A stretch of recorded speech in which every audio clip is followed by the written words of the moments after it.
Psicanálise é uma pseudociência? Olha, esse é um debate que eu tenho participado bastante, tá? E se você me falasse assim, você tem 5 segundos para responder, eu te diria assim, é uma pseudociência. E vou te falar por quê. Eu venho debatendo esse assunto, né? Eu já fui no PBcast do Léo Costa falar sobre psicanálise. Recentemente eu estava no Estadão debatendo com um psicanalista sobre esse tema, ciência e pseudociência. O que acontece aqui, Fermento? Quando a gente fala na cientificidade de uma área, a gente precisa fazer a distinção entre uma coisa chamada plausibilidade e outra coisa que tem a ver com as evidências de eficácia de um tratamento. Tá? Então, o que é plausibilidade? Plausibilidade diz respeito a, do ponto de vista lógico, racional e da conexão disso ou o quê? Da proposta teórica, com o que se sabe naquela área, quão plausível aquilo é. Então, vou te dar um exemplo esdrúxulo para ser didático. Imagina que eu tô com dor de cabeça, tá? E você fala assim, Jean, eu conheço um jeito de tratar a dor de cabeça. Você precisa dar 3 cambalhotas, sendo 2 para frente e 1 para trás, tá? E tomar água tampando a narina esquerda, certo? Qual é a plausibilidade de dar cambalhotas e tampar a narina esquerda com o que a gente sabe do ponto de vista científico sobre os tipos de dor de cabeça, mecanismo da dor, etc. Você vai me dizer, é altamente implausível. Eu até não achei tanto, né? Mas eu sou leigo. Porque se ela pode circular um sangue... Então, é isso. Tá vendo? Tá melhor que a psicanálise. Tem um raciocínio aí que tem uma plausibilidade. E aí, talvez a gente precisasse chamar aqui um médico pra saber se, quando dá uma cambalhota, eu chego a mexer a cabeça o suficiente. É isso. Mas aparentemente nada aparentemente plausível. Não é plausível, né? Então, a primeira pergunta sempre vai ser de plausibilidade. E em muitas áreas, especialmente na medicina, a plausibilidade decide se algo vai ser testado ou não. É por isso que, por exemplo, a cloroquina nem precisava ser testada para o Covid. Por quê? Porque a cloroquina é um remédio que ataca a bactéria e o Covid é um vírus. Então você não tem plausibilidade, percebe? Assim, uma coisa assim, cara, tem um antiviral que, assim, ele funciona em outros tipos de vírus. Não tem nada a ver com esse vírus, mas assim... Vai que tem alguma plausibilidade, talvez justificaria você fazer uns testes ali. Agora, tem coisa que não tem plausibilidade nenhuma, percebe? Então, a primeira questão da psicanálise é quão plausíveis são os processos psicológicos, os mecanismos da psicanálise, como esses que eu disse, né? A menina tem medo, o menino tem medo de ter o seu pinto cortado fora, toda mulher tem inveja do pênis. Existe ali aquelas coisas na nossa mente, id, ego, superego, que estão em constante luta. O quanto que é verdade que sonhos são manifestações de desejos inconscientes, etc. Então, nada disso hoje tem plausibilidade com tudo que foi feito nos últimos 100 anos de psicologia em relação à memória, cognição, percepção, psicopatologia, comportamento, funcionamento das emoções, etc. A psicanálise, ela meio que teve uma história à parte de toda a psicologia. Tanto é que no Brasil, por lei, pelo menos no dia que a gente está gravando esse episódio, isso é assim há décadas, para você ser psicanalista, você não precisa ser nem psicólogo nem psiquiatra, você sequer precisa ser profissional da saúde. Se você tem um curso superior e quer ser psicanalista, você pode, você faz uma formação em psicanálise, acabou. Porque ela não se comunicou com o resto da medicina e da psicologia, por exemplo, tá? Então isso é a plausibilidade. Então, quando eu dei o exemplo da constelação familiar lá do estupro, quão plausível isso é, tanto do ponto de vista lógico, racional, e também do ponto de vista de conhecimento produzido até então. Isso é plausibilidade. Tá. Então, só aqui daria pra gente dizer a psicanálise é pseudociência. De maneira bastante categórica. Mas tu acha que... Mas tem várias coisas plausíveis. Tipo o quê? Cara, não sei. Eu vou te dar uma coisa que eu acho plausível, por exemplo, da constelação familiar. Na minha interpretação, que eu acho bem plausível, assim. A pessoa tem problema com a família, né? Vamos supor, tem uma relação ruim com os pais, blá, blá, blá, blá. Ela ir lá, e além da plausibilidade dela estar conversando sobre e tal, ela ver figuras que estão representando o pai e a mãe dela e fazer uma espécie de psicodrama em relação a isso, e o pai dela meio que perdoando isso. Cara, é muito plausível que depois disso ela meio que se sinta melhor. Ah, entendi. Você tem razão, Tipo, mas... o pai dela odeia ela, não fala com ela, mora do outro lado do mundo. Vai lá, tem um ator que representa o pai dela, vem lá, abraça ela. Perfeito. Se sente bem. Cara, na cabeça dela é uma peça de teatro que eu enxergo isso muito plausível que a pessoa talvez vá se sentir bem. Perfeito. Você me permite fazer uma correção, então. Total. Você tem total razão no que você está falando. Mas agora, o teu exemplo não foi da plausibilidade teórica, foi do procedimento. Foi da técnica. Entendi. Então, por exemplo, você está dizendo assim, cara, essa técnica de ela olhar para uma figura do pai dizendo eu te perdoo, pode ser bom para ela? Pode. É plausível, pelo menos. Você acabou de levantar uma hipótese para ser pesquisada. Agora, ainda que a gente descubra que fazer essa representação com os pais seja útil, seja relevante, seja eficaz para ela, isso significa que inconscientemente ela queria transar com o pai? Não. Isso Percebe? só significa isso. Só significa isso. Exatamente. Entende? Do mesmo jeito que, por exemplo, vamos voltar para o exemplo da dor de cabeça. Você me dá uma Novalgina. Eu tomo a Novalgina e fico bom. Bem, isso aqui é incontestável, certo? A gente tem, não porque eu melhorei, porque seria só uma evidência anedótica, não tem valor nenhum, mas porque a gente tem aí inúmeras pesquisas mostrando isso. Agora, digamos que o fabricante do remédio diz assim, a Novalgina tira dor de cabeça, porque quando você toma a Novalgina, você expurga os 3 demônios do 7 que costumam habitar o cérebro e que tiram dor de cabeça, certo? É plausível? Não é. Ainda que a técnica funcione. Percebe? Sim. Então, beleza. Então, a plausibilidade teórica é uma. Tá. A eficácia da intervenção, aí sim é outra história. E aí, pensando na psicanálise, o que a gente tem? Se você trouxer um psicanalista aqui, ele vai falar completamente diferente do que eu tô te falando. Mas a gente tem muita pesquisa clínica em psicanálise, tem gente que diz não tem pesquisa clínica, e tem, é verdade. Mas, o que a gente vê? Pesquisas com muitos problemas metodológicos, com muitos vieses que impedem você de saber se a psicanálise é efetiva ou não. Mas essas pesquisas, elas não são positivas nem negativas, elas são meramente inconclusivas. Não, elas são positivas, mas a partir do momento que ela tem erro metodológico, a interpretação é. Entendeu? E tem novas pesquisas rolando em relação a isso? Tem o tempo todo. Mas tem alguma, tipo, que tu acha que vai ser decisiva, assim, sei lá? Tipo assim, poder falar, cara, olha, não funciona, irmão. Então, não que eu saiba. Agora, olha só que interessante, Fermento. Vamos pensar agora o seguinte. Vamos dizer que a gente avançou aqui 50 anos. A gente tá aqui em 2073, tá? E aí eu venho aqui de bengala, sem dente, e a gente vai conversar. E a gente tem o seguinte. A gente tem 200 pesquisas clínicas envolvendo 100 mil pacientes, mostrando que a psicanálise é altamente eficaz para vários problemas clínicos, beleza? Uhum. Isso significa, então, que é verdade que mulheres têm inveja do pênis? Isso significa que é verdade que meninos querem transar com a própria mãe inconscientemente? Que sonhos são mecanismos... Não, quer dizer que sabe-se lá o que um psicanalista faz em sessão que é útil, que é relevante. E isso deveria ser descrito com conceitos plausíveis, descobertos pela ciência. E aí a gente precisaria o quê? Agora, comparar isso com outras formas de atuação. Por quê? E aí eu já vou abrir um parênteses meio longo aqui, tá? Mas o que acontece, ó? Provavelmente, psicanalistas fazem coisas que todo terapeuta faz. Acolher, ouvir, dar esperança, né? Tipo, concordar, etc. Algumas coisas, etc. Então, beleza, eles fazem isso igual. Mas eles fazem coisas diferentes também, que é o que caracteriza, certo? Tipo, aquele método. Você e eu temos orelhas, as orelhas são diferentes. Você e eu temos narizes, e os narizes são diferentes, certo? Beleza. Agora, o que acontece aqui?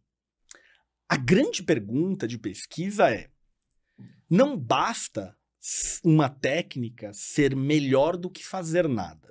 Primeira coisa. Geralmente, como que se faz pesquisa clínica? Vamos pegar a vacina. Eu comparo a vacina com nada. Por quê? Porque não tem alternativa. Ou é a vacina ou é nada. Então eu comparo com um placebo de vacina que eu vou injetar lá um soro fisiológico no cara, só pro cara ter a experiência da picada e a esperança de melhora e tal. Beleza. Agora, Eu tenho terapia, mas eu tenho remédio também.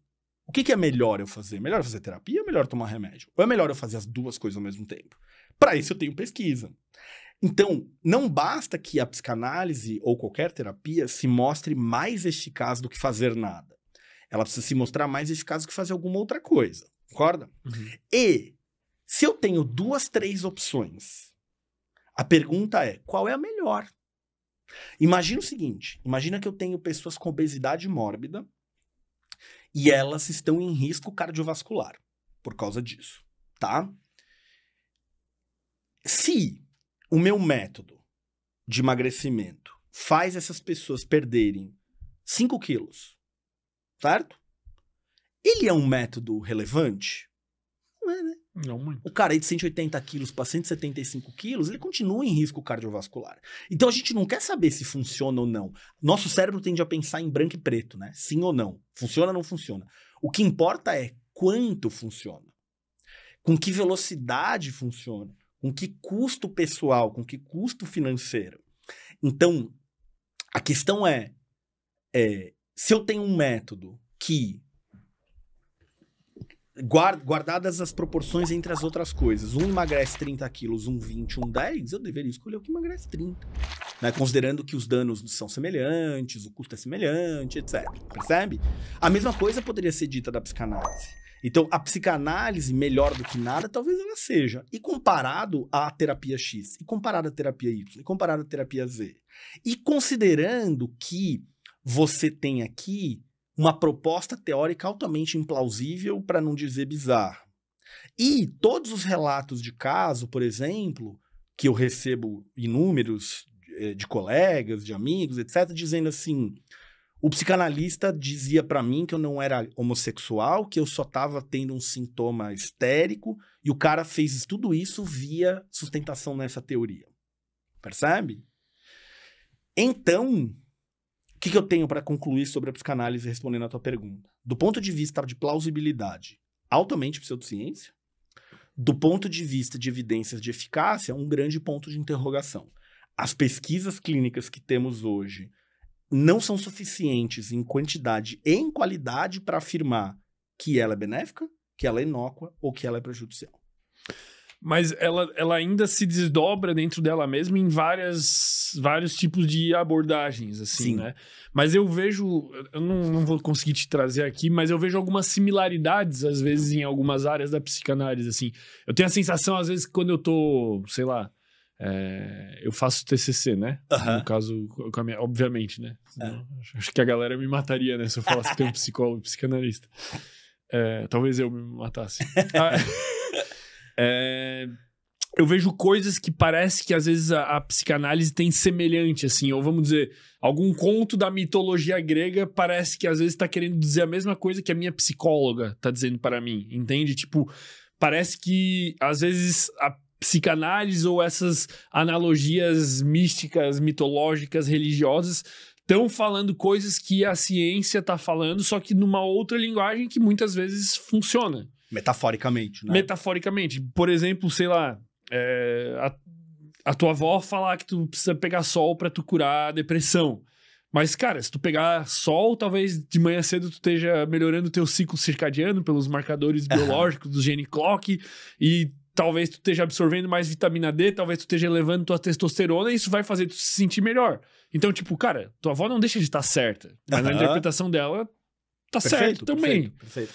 Então, eu acredito que em algum momento vão ter muitas coisas, não sei se muitas, porque eu não entendo tanto da psicanálise, mas vão ter muitas coisas, vão ter coisas da psicanálise que vão ter esse tipo de paralelo, e eu acho que vão ter alguns psicanalistas que tenham resultados bons e expressivos, não todos que falam, tipo, com meus pacientes funcionam, que vão perceber que o que eles estão fazendo, na verdade, é um grande paralelo da TCC.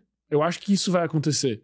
Isso pode acontecer, eu acho que até uma certa página, digamos assim. Então, vamos lá, deixa eu te falar várias coisas que eu tô pensando enquanto você estava falando. Eu acho que você falou uma coisa muito interessante desse exemplo da sua avó, assim. Porque o que acontece? A gente tem... Não sei se é um exemplo real ou não, mas... Não, eu inventei. Acho que assim, tem umas coisas que existem semelhanças na experiência humana, certo? Então, sei lá, talvez inúmeras pessoas tenham tido o coração partido, né? De 8.000 anos antes de Cristo até hoje. Então tem alguma experiência em comum nesse sentido e maneiras de falar sobre isso. Talvez um neurocientista descreva o que está acontecendo no teu cérebro quando você tem o coração partido. E um filósofo, um poeta vai escrever isso de uma outra maneira totalmente diferente, mas a gente está falando da mesma experiência. Acho que isso é uma coisa. A outra coisa é, do mesmo jeito que a avó pode ter observações que ela foi sacando ali na vida cotidiana, que, ao longo do tempo, vão se mostrar verdadeiras do ponto de vista científico, ela provavelmente também falou um monte de besteira e que coisas que não se provaram depois, né? Então, sei lá, eu lembro de ouvir familiar dizendo que não podia se barbear depois de almoçar, porque você podia ficar com a cara torta, né? Então, isso é um conselho familiar que nunca vai se provar, né, verdadeiro. Enquanto que talvez um outro ali de tomar sol de manhã, a gente vai descobrir que sim, tá? Agora, certamente, pegando agora psicanálise, TCC, outras terapias e tal, certamente algumas dessas coisas são feitas de maneira igual ou semelhante, assim, né? Então, eu acho que você nunca vai encontrar um psicólogo bem formado que vai dizer uma coisa do tipo, escutar o paciente sem julgamento é irrelevante.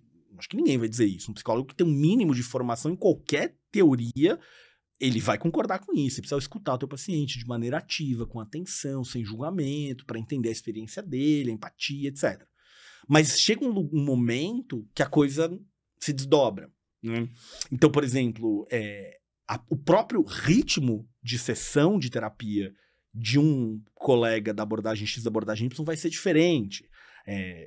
Um vai propor que você faça, sei lá, exercícios, tarefas terapêuticas para você complementar a sessão e experimentar certas coisas. O outro vai achar que isso tem nada a ver, porque a própria premissa teórica não tem a ver com isso, percebe?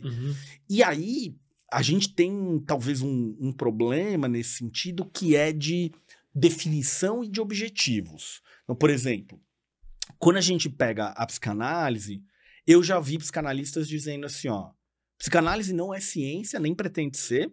Ela é um método interpretativo, ela é uma hermenêutica, ela é uma maneira de lidar com a dor de ser humano, de existir. Quase uma mitologia, filosofia. Assim. Talvez uma filosofia, talvez um método interpretativo, talvez uma reflexão sobre a existência humana, alguma coisa assim.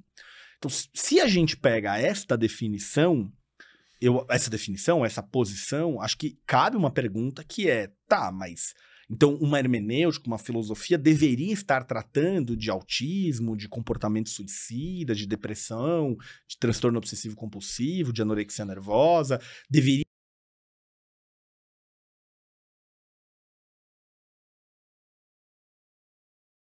de alguns psicanalistas que dizem assim, não, a psicanálise, ela pode debater em pé de igualdade com qualquer outro método terapêutico do ponto de vista científico nessas pesquisas de clínicas com bons métodos, etc. E até hoje, ela vem não provando nada muito relevante, assim. E aí, provavelmente, vai ter 1 milhão de pessoas comentando aqui no podcast, dizendo assim, é mentira, tem esse artigo publicado na World Psychiatry ano passado que mostrou a eficácia. Se você vai para o método, você vê que ele não está ainda com alta qualidade metodológica. Como é que foi o teu debate com um psicanalista que tu participou? Lá no Estadão, né?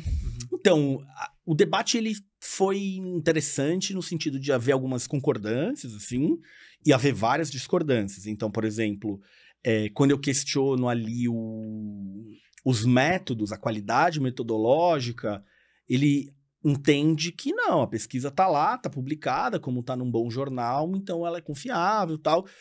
Mas existe um certo negacionismo, assim, de certa forma, tipo assim... Eu acho que negacionismo é uma palavra forte, eu não diria isso. Eu diria que acho que falta mais rigor científico. Tá, entendeu? Boa palavra. Porque o que acontece? Então, por exemplo, se alguém for lá agora no YouTube, vendo ao vivo, vendo a gravação, vai falar assim, o World Psychiatry publicou uma revisão sistemática da literatura. Deixa eu explicar o que é uma revisão sistemática para quem está vendo a gente, que é o seguinte. É assim, você tem uma pesquisa clínica que foi feita nos Estados Unidos. Aí você tem uma outra que foi feita também nos Estados Unidos. Você tem uma terceira, que foi feita na França. Você tem uma quarta, que foi feita no Japão. E aí, o que acontece? As pesquisas, elas elas nunca têm exatamente os mesmos resultados. Você tem uma variação ali de paciente para paciente, de dado para dado, de estatística para estatística. O que a gente precisa para tomar uma decisão? A gente precisa juntar todas essas pesquisas, combinar elas matematicamente, analisar a qualidade dela e dizer assim, ó, juntando as 47 pesquisas clínicas envolvendo 70 mil pacientes, eu chego neste número aqui de eficácia com esta variação aqui. É isso que faz uma revisão sistemática com meta-análise. Então aí você pode pegar assim, ó, esse artigo da World Psychiatry do ano passado, ela foi publicada, bom, primeiro, World Psychiatry, uma das melhores revistas de saúde mental do mundo. Isso não vale. Lembra? Science, Memória da Água, Lancet, Vacina causa autismo, né? Então tá, o fato de ser essa revista não deveria ser suficiente para você confiar nela. Segundo problema, ela foi publicada por um autor chamado Falk Leichenbring, que é quem? Um psicanalista, autor de 8 livros de psicanálise, professor de psicanálise. Então o que você passa a ter? A partir do momento que você tem alguém que joga naquele time, avaliando a qualidade do estudo, ele tem um viés, e não estou falando nem intencional, às vezes é sem intenção mesmo. Uhum. De quê? De que, não, essa pesquisa aqui, ela foi de boa qualidade, essa pesquisa foi de boa qualidade, essa pesquisa foi de boa qualidade. Mas talvez se você for analisar a qualidade, você vai discordar dele. Uhum. Né? E aí a gente precisa o quê? Geralmente de avaliadores imparciais. E isso existe, felizmente, tá? Então, bom, quando você vai para os estudos de avaliação mais imparcial, por exemplo, na colaboração Cochrane, a gente tem alguns, você vê que a qualidade da evidência é ruim, que os métodos não provam nada, que a coisa ainda está muito parada.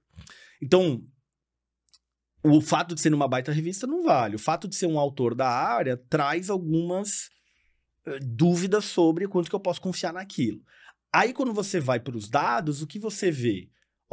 A equivalência da psicanálise com terapias chamadas padrão ouro. Foi isso que esse artigo achou. Então, tanto faz fazer psicanálise ou TCC para depressão, tanto faz fazer psicanálise ou terapia comportamental dialética para borderline. A psicanálise empata, ela é um bom método tanto quanto qual. Fala, tá, mas como é que foi feita essa análise estatística aqui? Não tá no artigo. Deixa eu ir no suplemento do artigo. Porque geralmente não põe no artigo, porque não cabe, fica poluído. Tipo um anexo. Tipo um anexo, Deixa eu ir no anexo. Isso não tá contado lá. Então, eu não tenho informação suficiente para acreditar naquilo. Pode ser um problema de poder estatístico, por exemplo. Tá? Talvez eu esteja entrando demais aqui nas minúcias. Então, o que acontece? De novo... Esse problema seria tipo uma manipulaçãozinha de dados, assim. Uma manipulação de dados não necessariamente intencional. Tá. Entende? Pode ser intencional, pode não ser intencional. Não dá pra gente saber. Mas é assim, se você for ser rigoroso com os dados, você não pode tirar aquelas conclusões. Tu não diz nem que não, nem que sim. Exato. Tu diz tem que ser refeito e direito. Exato. Exatamente. Então... Pleno 2023. O ano que o Sem Groselha vai ser revelado pro mundo. E você ainda não é inscrito?